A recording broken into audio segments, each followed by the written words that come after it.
एक शाम प्राची टीवी पर सीरियल देख रही होती है। तभी उसकी सास वहां आती है। अरे सीरियल में तो ऐसे मग्न है जैसे आज रात का खाना पड़ोसी आकर बनाएंगे। मुझे पता ही नहीं था आपने अपने बेटे की शादी पड़ोस में भी की हुई है। हैं? मतलब? मतलब इस घर में सारा काम बहू ही करती है, आप तो सिर्फ खर्राटे मारती हैं। अच्छा जी, फिलहाल तो तुम आराम फरमा रही हो, चलो जाओ, ये मेरे टीवी देखने का समय है। आहा, इसीलिए मुझे भगाया जा रहा है। सॉरी, अब तो बिल्कुल नहीं जाऊंगी।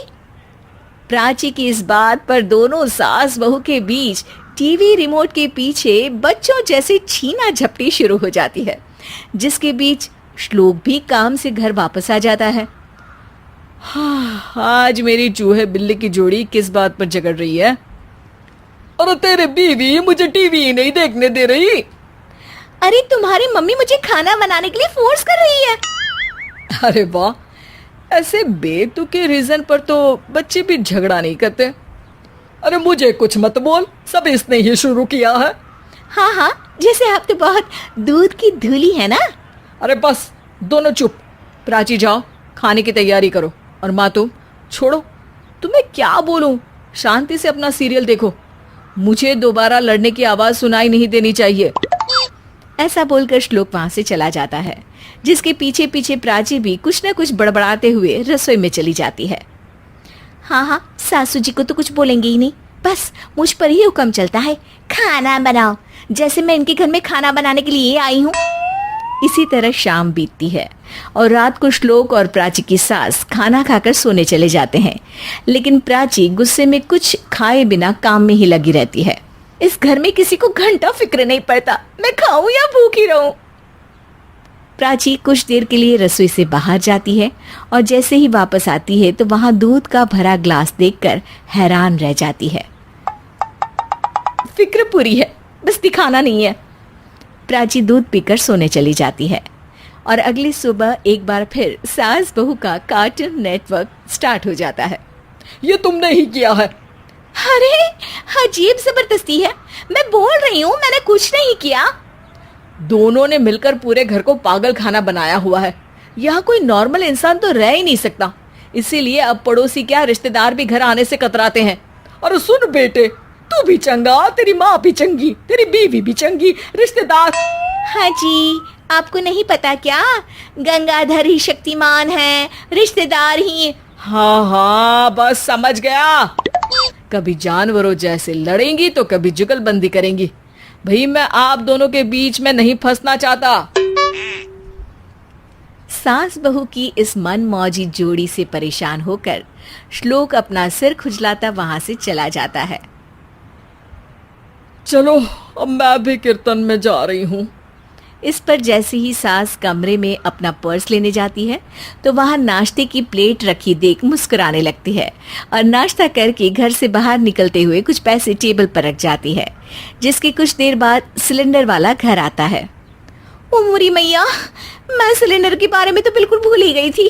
घर खर्च के सारे पैसे भी मम्मी के पास है और श्लोक से बोला तो उल्टा 4 बात सुनाएंगे। प्राची ये सोच ही रही होती है कि अचानक उसका चेहरा चमक उठता है और वो घर में आकर इधर उधर देखने लगती है। तभी उसकी नजर टेबल पर रखे पैसों पर पड़ती है, जिन्हें वो सिलेंडर वाले को दे देती है। ये सब श्लोक देख लेता है। अच्छा बेटे, इतना बड़ा घोटाला, सबके सामने मैं तेरी दुश्मन और पीठ पीछे तेरी मेरी यारी। इस पर श्लोक एक प्लान बनाता है और शाम को सब एक साथ बैठे होने पर बोलने लगता है। माँ, तुम दोनों की बहुत लड़ाई होती है, इसलिए मैं सोच रहा हूँ कि प्राची को उसके घर छोड़ाऊं, इससे वो भी खुश रहेगी और तुम भी। अचानक श्लोक की ये बात सुनकर सास बहू शौक से उसकी तरफ देखती हैं। अरे ऐसे कैसे घर छोड़ाओगे, मुझे कहीं नहीं जाना। अरे तुमने बोला नहीं पर मैंने सुन लिया, तुम्हें मम्मी के साथ रहना अच्छा नहीं लगता, मुझे पता है। अरे वाह, अरे जब बहू खुद कुछ काम बोले तो वो तुझे सुनता नहीं, और अब जो इसने बोला ही नहीं वो तू समझ गया। जब उसे नहीं जाना तो फिर जबरदस्ती क्यों कर रहा है? अच्छा, फिर आपको मौसी के घर छोड़ाता हूँ, बस अब आप दोनों एक घर में एक छत के नीचे नहीं रह सकती। मैं इस टॉम एंड जेरी की जोड़ी को और नहीं झेल सकता। है? ऐसे कैसे नहीं रह सकते? तुम्हें इतनी दिक्कत है तो तुम्हारा बोरिया बिस्तर पैक कर देती हूँ, लेकिन मम्मी जी कहीं नहीं जाएंगी। बिल्कुल यही सुनना था मुझे। अगर दोनों में इतना ही प्यार है फिर हर वक्त ये लड़ाई का नाटक क्यों करती हो?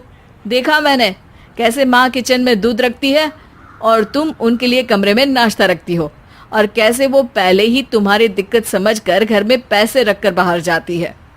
अरे भाई, इतना ड्रामा तो डेली सोप में भी नहीं होता जितना तुम दोनों ने इस घर में फैलाया हुआ है। तू हमें टॉम एंड जेरी बोलता है ना, तो याद कर वो दोनों भी एक दूसरे को बाहर वालों की बुरी नजर से बचाने के लिए हमेशा सबके सामने लड़ते थे, लेकिन अकेले में दिक्कत के समय मदद भी तो करते थे। बस हमारा रिश्ता भी कुछ ऐसा ही है।